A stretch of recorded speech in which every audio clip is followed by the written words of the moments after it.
jogando bem, se classificando para uma pré-Libertadores, estando bem posicionado no Campeonato Brasileiro. E aí? Essa balança é ruim, diretoria do Vasco. Os reforços é a mesma coisa. O elenco precisa de reforços pontuais que consigam introduzir saúde no grupo de jogadores do Vasco. E o Fernando Diniz, no final das contas, é totalmente normal você ter erros. Não é porque ele é o Diniz, que ele é bom, que ele é campeão da Libertadores, e ele é bom mesmo. Achar que ele não vai errar. Ele vai errar. Só que eu realmente espero que ele não cometa mais esse erro que ele cometeu hoje. Que a partir do momento que ele faz a substituição, acabou pro Vasco. Ali acabou pro Vasco. Acabou. Porque o Vasco se tornou um time lento, cansado, sem efetividade e exposto. E para piorar, desorganizado. Coisa que as equipes do Diniz geralmente não são. Bem, deixa eu ver se saiu. Eu vi a galera falando sobre as obras no CT. É muito importante a gente lembrar que hoje o Vasco da Gama ele é comandado pelo associativo e que faz sempre minhas críticas aqui quando necessárias, como abrir essa live aqui fazendo as críticas e vou continuar fazendo quando necessárias para decisões que eu não concordo, como por exemplo vender o mando de campo, acho um absurdo, um erro grave. Mas cara, o CT ele tem sido melhorado, mesmo que de forma paliativa, para que você dê um conforto maior aos jogadores. A área molhada, ela está quase pronta. Tiveram até algumas fotos aí já divulgadas, mas é uma área molhada de alvenaria, que tem piscina, que tem banheira de hidromassagem, que tem um ambiente um pouco melhor para os jogadores trabalharem. Essa semana teve lá a questão do Gatorade e tudo mais. E aí, quando não tem jogo, também é natural que essas pautas virem motivo, mas assim, você está tendo uma melhoria no estacionamento, você está tendo uma melhoria no paisagismo, o gramado é bom, o ambiente para os jogadores ali, eles têm se tornado um ambiente um pouco mais acolhedor, digamos assim, porque a grande verdade é que quem tinha que ter reformado e quem tinha que ter acabado esse CT do Vasco da Gama, porque isso estava em contrato, era 777. Eram 20 milhões de reais, você conseguiria fazer uma obra ali completa naquele CT para que você pudesse terminar aquilo. Porque uma obra estrutural, ela é para sempre. O melhor, ela é quase para sempre. Então, a diretoria do Vasco ela pode ter diversos problemas, tá? Mas ela tem tentado, aos poucos, melhorar aquilo que é ruim. Aquilo que é ruim. E não é para ficar bom, é para ficar ok. Vocês já me viram aqui falar diversas vezes sobre o quão absurdo é um clube como o Vasco da Gama ter container, ter goteira, como estava tendo dentro do CT. Essas coisas melhoraram. E aí não sou eu que estou falando, os jogadores falam isso. Eu estou ansioso até para voltar ao CT lá, para poder perceber o que mudou de fato. Mas você já tem algumas notícias. E eu acho, cara, que vocês têm que lembrar sempre de que o Vasco hoje é um clube sem grana, mano. Hoje o Vasco é um clube sem grana. É um clube que necessita claramente de uma injeção de dinheiro novo, de um investidor, seja ele o majoritário, seja ele o controlador, ou um grupo de investidores. O Vasco precisa de dinheiro novo para se manter de pé. Porque se o Vasco não tiver a injeção de dinheiro, os investidores que são necessários, o Vasco vai ter que vender jogadores. E aí isso impacta diretamente no futebol do clube. Então, o que eu posso cobrar e devo cobrar dessa diretoria é uma agilidade maior no sentido de procurar investidores. E eu não estou dizendo que não vai ser feito. O que parece é que tem conversas em andamento. Mas isso precisa acontecer. Isso precisa acontecer urgentemente. Porque no ano que vem é ano de eleição. A política do Vasco já começou, tá? A política do Vasco já começou a se movimentar. E vocês sabem disso. E nesse sentido, cara, eu acho muito difícil que eles consigam fazer algum tipo de venda, algum tipo de negociação, trazer dinheiro novo para o Vasco, se a gente tiver em ano de eleição. Vai ser complicadíssimo. Tá? Vai ser complicadíssimo. Ao mesmo tempo, existem alguns passos acontecendo de a própria recuperação judicial, o fato do Vasco ter diminuído as dívidas, o fato do Vasco ter conseguido equacionar essas dívidas são coisas importantes, mas não dá para esquecer o campo, cara. Não dá para esquecer o campo. E quando eu digo sobre investimento, quando eu digo sobre pessoas que precisam injetar dinheiro no Vasco, tem muito a ver também com fazer futebol.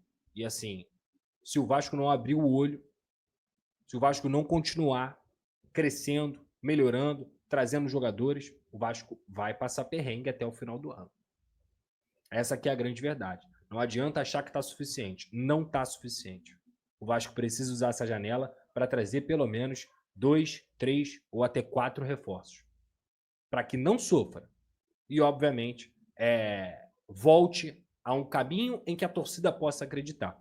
Porque depois de um mês, a torcida sai empolgada do jogo contra o São Paulo e vê essa apresentação diante do Botafogo, que tem mérito também na apresentação, mas que o Vasco tem muito deméritos também, é preocupante. E é desanimador. E o pior sentimento que o torcedor pode ter, e que o torcedor do Vasco tem há muitos anos, é estar desanimado. Tá? O Alex Teixeira disse que ele treinou bem, mas o Alex Teixeira, como eu falei, cara, ele vai treinar bem, ele se dedica. O problema é que ele não consegue colocar nada do que a gente imagina que ele pode dentro de campo. Esse que é o ponto. O Alex Teixeira, a última excelente partida dele com a camisa do Vasco foi no final do ano passado. Naquele momento com o Felipe ali, em que o Felipe coloca o Alex Teixeira junto com o Coutinho.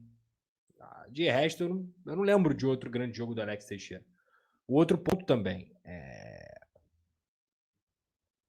pelo menos ele admitiu que o Vasco está na busca por um ponta direita e está no mercado. Não é fácil, isso aí eu concordo. As renovações têm que ser comemoradas, mas o Vasco precisa contratar jogadores para que aí sim o Fernando Diniz possa fazer talvez as mexidas que ele acredita que ele pode fazer. Com os jogadores que ele tem à disposição, principalmente na posição de volante e de zagueiro, ele vai ter muita dificuldade de colocar o que ele pensa de futebol em campo. Isso é muito óbvio. Lamentou a perda do Adson, todos nós temos que lamentar, e de forma geral ele admitiu que o Vasco foi muito abaixo no segundo tempo, muito exposto no segundo tempo, que teve um erro de atenção e que os jogadores não podem cometer os erros que eles cometeram. Isso aí eu tô com ele. E é isso, cara. Pelo visto, Alex Teixeira é um jogador espírita. Em todo treino, o Pelé baixa nele. Essa justificativa do treinar bem já tá manjada. Verdade. Todos os técnicos que passam falam isso. O Carille falava isso, o Diniz está falando isso. Só que é isso, o torcedor quer ver isso em campo. E isso não aparece.